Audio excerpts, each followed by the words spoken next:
بسم اللہ الرحمن الرحیم۔ وہ فائل مجھے پکڑاتے ہوئے کانپتی تھی، نہ جانے اسے مجھ سے اتنا خوف کیوں محسوس ہوتا تھا۔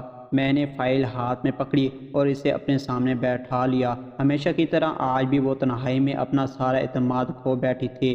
ابائی میں ہونے کے باوجود اس کا کانپتا ہوا وجود مجھے واضح محسوس ہو رہا تھا۔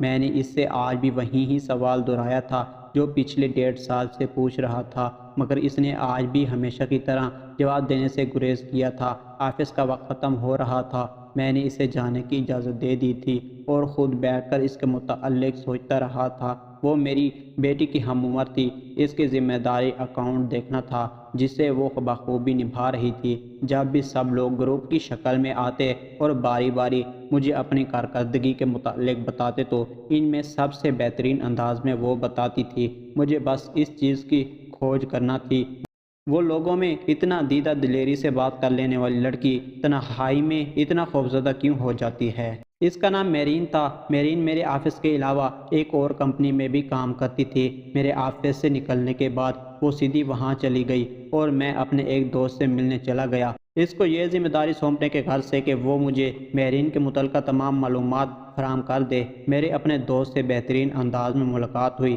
بہت وقت تک گپ شپ ہوتی رہی۔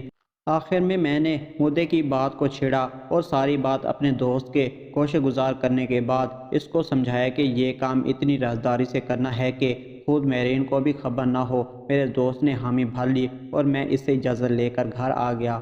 میں اپنے ورکر کے ساتھ بطور باس نہیں، بطور باپ ٹریٹ کرتا تھا۔ اس لڑکی کے متعلقہ معلومات نکالنے کا مقصد بھی یہی تھا کہ جہاں تک ہو سکے اس کے مسائل کا تدارک کیا جائے۔ ٹھیک 24 دن بعد مجھے میرے دوست کی کال موصول ہوئی۔ اس نے مجھے چائے پر بلایا۔ یقیناً وہ میرین کے متعلقہ ساری معلومات لے چکا تھا۔ عمومی گپ شپ کے بعد بامقصد بات چیت شروع ہوئی اور میرے دوست نے بتایا کہ میرین ایک پسماندہ گاؤں سے تعلق رکھتی ہے۔ بچپن میں یتیم ہوئی، اس کی ماں کے پاس کوئی ذریعہ معاش نہیں تھا، اس لیے وہ گاؤں کے چند اچھے گھرانوں میں کام کرنے لگی۔ جب میرین خود اسکول جانے لگی تو وہ واپسی پر ماں کے پاس آ جاتی۔ اس کی ماں جن گھروں میں کام کرتی تھی، اس میں سے جو بچے پڑھ لکھ رہے تھے ان سے کہہ کر میرین کو بھی پڑھا لیتی تھی اور اکثر اوقات ان گھروں سے کچھ نہ کچھ بچہ کچا کھانے کو بھی مل جاتا تھا۔ یوں گزر بسر ہوتی رہی۔ جب میرین کی تعلیم مڈل تک مکمل ہو گئی اور وہ 9ویں کلاس میں تھی، اپنی والدہ کے ہمراہ ایک گھر کے کام کر کے فارغ ہوئی اور بیٹھ کر پڑھنے لگی۔ اس کی والدہ چھوٹے موٹے کام نپٹانے لگی۔ اس دوران اس گھر کے جوان بیٹے نے میرین سے دستے درازی کرنے کی کوشش کی۔ شور مچانے پر وہ اس لڑکے سے تو محفوظ رہی، مگر اس کی عزت کا جنازہ سارے گاؤں میں نکل گیا۔ پھر اس کی ماں اسے کبھی کام پر ساتھ نہیں لے گئی۔ اس کی ماں کام پر جاتی تو باہر سے تالا لگا جاتی، مگر تالے کے اندر بھی میرین محفوظ نہ تھی۔ اس لڑکے نے دیوار پھلانگ کر میرین کو بے آبرو کرنا چاہا، مگر اہل محلہ کی مداخلت پر ناکام رہا۔ اب اس کی والدہ پھر میرین کو ساتھ لے جانے لگی۔ اب گاؤں کے سب سے معزز اور نمازی پرہیزگار شخص کے گھر بٹھاتی، مگر وہاں بھی اسے ایسی ہی ہراسانی کا سامنا کرنا پڑا، یہاں تک کہ میرین والدہ کے ساتھ گاؤں چھوڑ کر شہر منتقل ہو گئی۔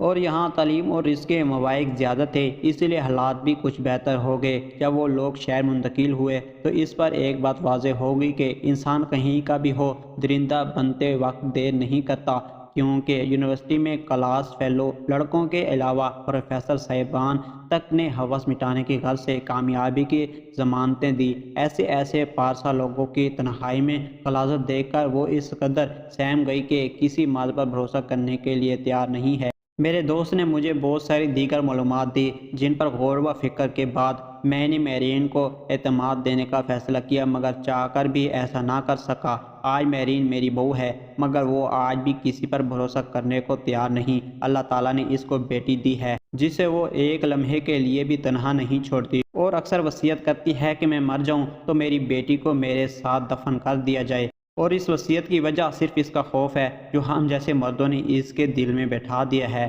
میں نے تحقیق کے بعد یہ نتیجہ اخذ کیا ہے کہ میرین کو جتنی بار بھی ہراساں کیا گیا ہے، تنہائی میں کیا گیا ہے، یعنی محفلوں میں نیک لوگ تنہائی میں ابلیس کے چیلے بنے۔ یہی وجہ ہے کہ وہ تنہائی میں عدم اعتماد کا شکار ہو جاتی ہے۔ یہ صرف ایک میرین کی کہانی ہے۔ سوچیں ہر روز میرے ملک میں کتنی میرین پیدا ہو رہی ہیں۔